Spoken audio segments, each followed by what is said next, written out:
At 2:17 a.m., Emily Harper's phone buzzed on her nightstand. Half asleep, she reached for it, unaware that the 8 words waiting on the screen were about to end the life she thought she had. The message read, "I am sorry. I can't do this anymore."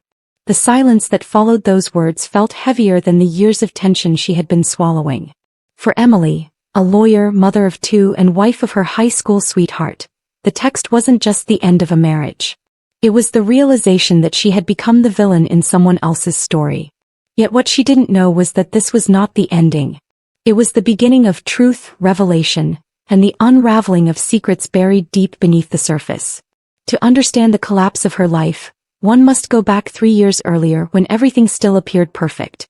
Emily Harper seemed to have it all: a successful corporate law career, an early morning yoga routine, 2 beautiful children, Mia and Leo, and a husband, Mark Harper, whose constant business trips made their life look glamorous from the outside. On social media, they were the picture-perfect family the couple others envied. But within the walls of their home, something was decaying quietly and slowly. The first fracture appeared the day Emily discovered a hotel receipt in Mark's coat pocket. Her heart pounded as she stared at it, but instead of confronting him, she tucked it back where she found it and convinced herself it was part of his work travel. That was the first lie she forced herself to swallow. It's just a work trip. Over the next year, Mark began coming home less frequently and Emily moved to the guest room. When their daughter asked if her father was angry with them, Emily smiled through pain so sharp it felt physical and insisted he was only stressed. That was lie number 2. Then came the 8-word text in the middle of the night. But Emily was not the kind of woman who broke quietly. While her family slept, she sat in the dark with her heart pounding and logged into their financial accounts. One by one, she bypassed security layers until she found what shattered her breath: monthly transfers of $47,000 to an account labeled MH Trust. The initials belonged to Michelle Harper, Mark's 25-year-old business partner, who was living in a condo paid for with Emily's money. This time there were no more lies to swallow. This was betrayal in its purest form. At 4 in the morning, Emily wrote a letter on the same cream stationery used for their wedding invitations. She informed Mark that by the time he read it, the money would be inaccessible, the truth would be exposed, and their children would know everything. She demanded he meet her at 3 p.m. the next day at the pier where they had gotten engaged. He had one chance to come clean, or she would burn it all down. Emily's transformation began immediately. She froze every account Mark had ever touched, filed for emergency custody, hired a private investigator, and prepared her children for the tidal wave of truth that was about to hit their home. The next afternoon at the pier, under a gray sky and harsh wind, Mark arrived disheveled and desperate. When he begged for forgiveness, Emily cut him off. She told him he no longer had the power to fix anything. Only their children did. She revealed Mia and Leo standing with the investigator nearby, and showed Mark a live video of Michelle packing in panic. The condo, the car, the life, all gone. As the wind roared, Mark fell to his knees, shattered. But this story wasn't just about Emily. It was about Michelle and Mark too, all 3 of them caught in different kinds of pain. Before becoming the other woman, Michelle Harper had grown up in a trailer park in Tulsa. Her mother was 19 and her father was whoever showed up with a 6-pack.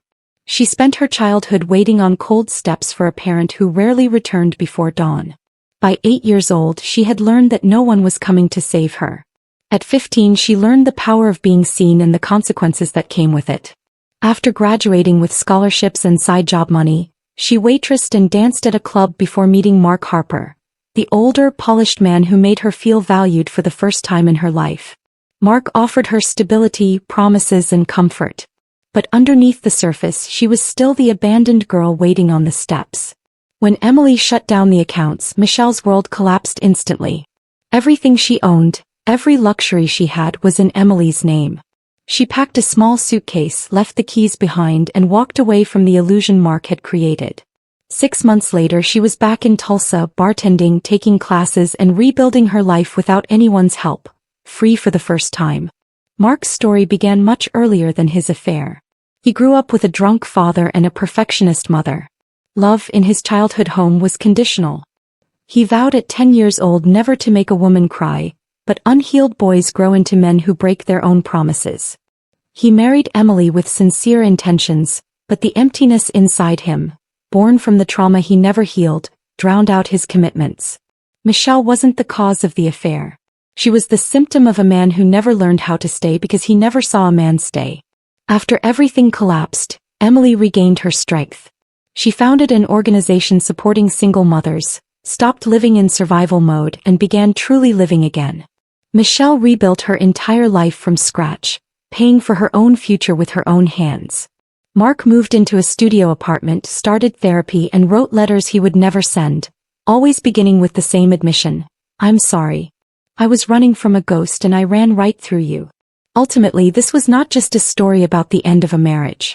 It was a story about three people confronting the truths they had avoided for years. Emily survived the night her heart shattered. Michelle survived the life that never belonged to her. Mark survived facing the truth he had spent his whole life running from. All three learned that healing requires honesty, love cannot survive lies, and rebuilding begins only after everything false has burned away. It was the moment each of them stopped swallowing lies and chose to save themselves.